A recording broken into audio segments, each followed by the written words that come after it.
This weekend is the 24th annual Martin Luther King basketball tournament. We have over 70 teams from over 3 or 4 regions in for a weekend of basketball, fun, fitness, and bringing the communities together. Recreation in athletics is about bringing communities together through leisure activities and sports, and Martin Luther King was about bringing people together in non-violent ways or in a public manner that is constructive, and this tournament simplifies that by bringing people of all ages and genders together to do that. This weekend we have the MLK tournament going on across the city of Shreveport.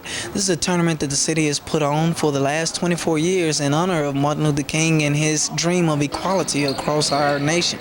Right now we have people coming from as far as Texas, Mississippi, Arkansas, and not only different states but actually different nationalities, different creeds. You know, we have everyone coming in to participate in this tournament. You have all levels coming together in just one tournament. So it's not just a youth basketball tournament, it's not just an adult basketball tournament or a therapeutic, tournament. It's all those levels coming together in one area. So you can come down, you can go to one gym and see an age group, go to another gym, and you get to see a whole different division and everything. Martin Luther King Jr. had a dream that all the teams around the state can come together and play ball and have fun with it. And did you have fun with it? Yes, ma'am. Tell me about your mom coaching your team. How do you like that? Well, she's real disciplined and make us run when we don't do it right, and she'll let us know. And then when we get on the court, we automatically know what to do. You think this tournament's more about winning and losing? No, it's about having fun and spending time with your friends. Tell me about your basketball history. Well, I started off when I was like 5 in the Bosa Park League, and my dad just helped me build my game and keep working and then get me to the point I am now. What do you like about basketball? Just the game, the love of the fun of the game, just playing. I can imagine you've been in a lot of tournaments. What's different about the Martin Luther King tournament in Shreveport this weekend? Well, the Martin Luther King tournament is better to me because it's great for our community to help the kids stay out of trouble, and like the older people too, to stay out of no violence. My youth definitely represented this weekend. We have high competition in our youth divisions, definitely. Our 10 and under, very strong. Our 12, obviously, are very strong, but then our 17 and under is one of the newest divisions that we added this year, and they've been very competitive. You have a lot of ex-high school, college basketball players that still have their competitive edges, and you have some people that just want to get out just for the tournament and getting to know people in their respective communities. The best way that we do it is keeping his dream alive. So we try to put it in the southern areas and the urban areas, but then we also open it up to anybody that wants to participate. So you have teams that are coming from Arkansas, Mississippi, so pretty much everywhere. And then you have our essay competition where they do an essay about who is Dr. King, what was his purpose, if he was still alive today, would his dream actually be lived out? This is our 4th year participating as a partner for the Martin Luther King tournament. And as a result of the essay winning contest, we award 2 deserving students brand new laptop computers just for identifying what they see as a need in the community. And if Dr. Martin Luther King was here, what would he do? Good afternoon. My name is Paul Pratt, Director of Corporate Development for Chesapeake Energy Corporation. And at Chesapeake, we believe in giving back to the community. And so these young men, as a part of the essay contest, they were able to write down what would happen if Dr. Martin Luther King was here. So they learned a lot about the past, Black history, the present of Black history, and the future.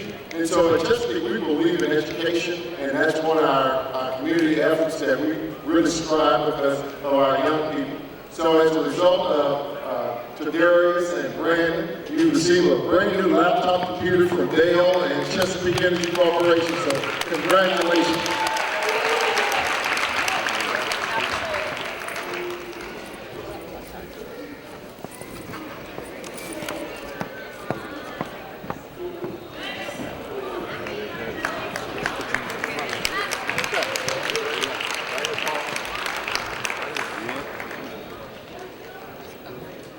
Selects an MLK Achievement Award to an individual in Shreveport Shreveport business community that emulates what Martin Luther King is about: dedication, commitment, hard work, sacrifice. Anytime that SPAR has a major event, we always call on Chesapeake to come up and support us financially, in kind, and they always step up to the table to do that. So at this time, to give back to them, we would like to present Paul Pratt with this award. The award reads as follows: the Martin Luther King Jr. Achievement Award, presented to Paul Pratt, Chesapeake Energy Corporation, for your invaluable contributions to SPAR in the city of Shreveport. Sunday, February 26, 2012, 24th Annual Martin Luther King Jr. Basketball Tournament. Let's give them a round of applause. A lot of the students they write similar.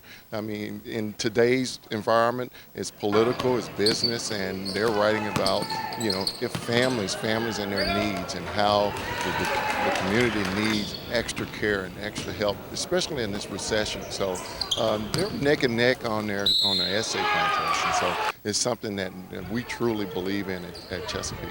Chesapeake's involved in so many areas in this community. When you work with the Martin Luther King tournament, is it a different feel to any other events that you participate in? Well, it's hands-on, and a lot of activities that we participate at Chesapeake is events or some type of program, but this is a lot of hands-on because I get a chance to go on a radio station. I come here on the news station and then also present the students one-on-one with their computers. So it's a community effort that we love, and we believe in our philanthropic efforts in the community. Tell me a little bit about your essay. It was like 250 words to 300 word essay. It had details about what Martin Luther King would have did if he was still alive, and I was just congratulating him on how great of a man he was. I decided to answer the essay because when I seen the theme, I thought about the theme before it actually came up. I was thinking about it when like what would he do if he was still alive, and how would he make a difference? And I thought about it before the essay came up, and I thought it was my opportunity to shine because I already knew what I wanted to say. Moving forward to the future, how will you use this laptop to help you in your dreams for the future? I'm gonna use it to get new stuff on my laptop to help my engineering to make models and stuff. I'm looking around, and I've been in several different gyms, and I see white competitors, I see black competitors, I see Hispanic competitors, I even see female competitors. So we have the whole spectrum of the rainbow here. We're not discriminating against anyone.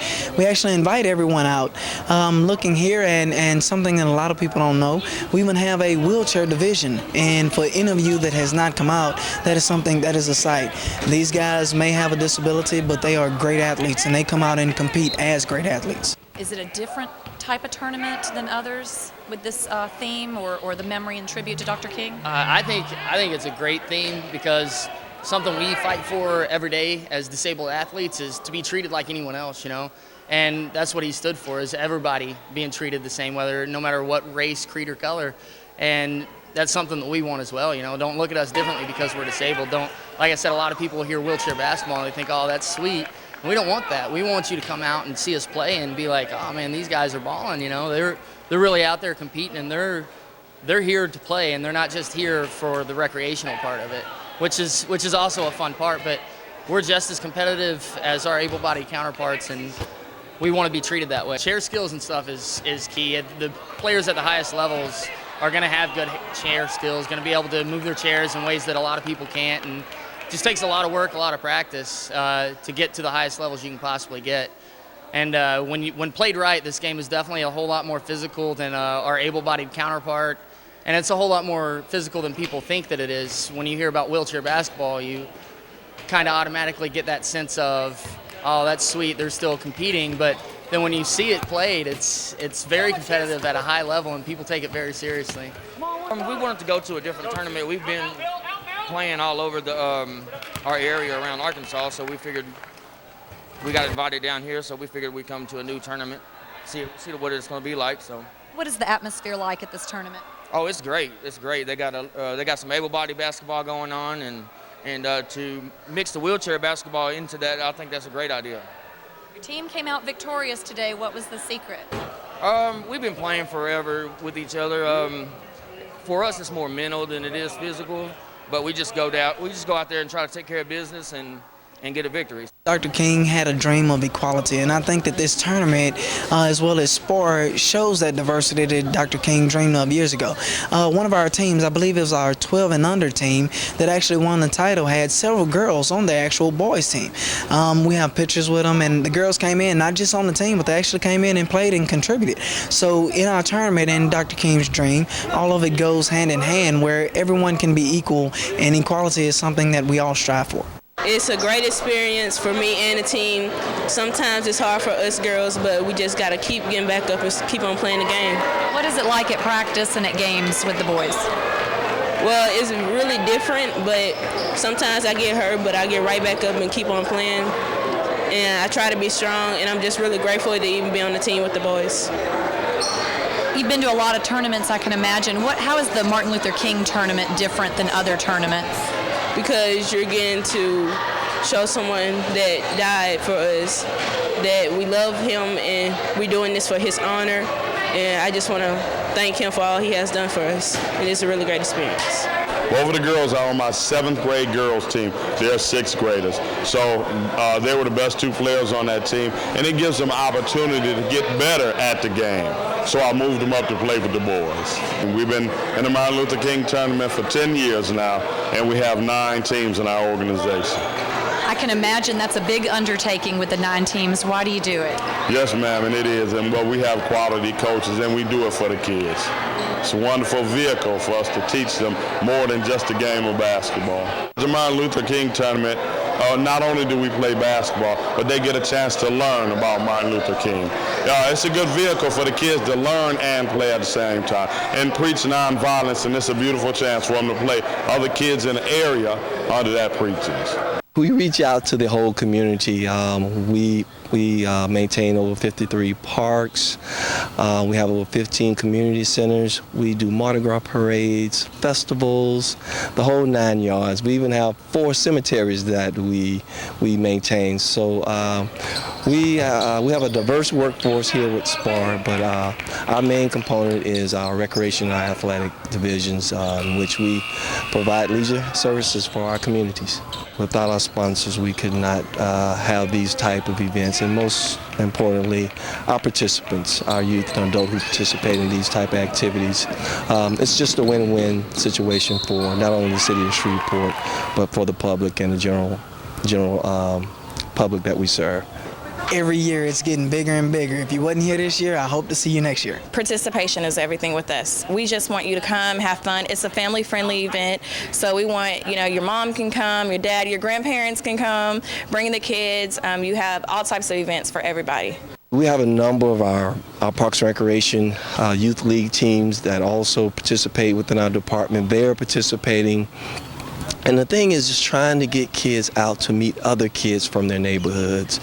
And we do this through our Parks and Recreation athletic program. So our motto in our program is building communities one game at a time. So we hope that this tournament is doing that.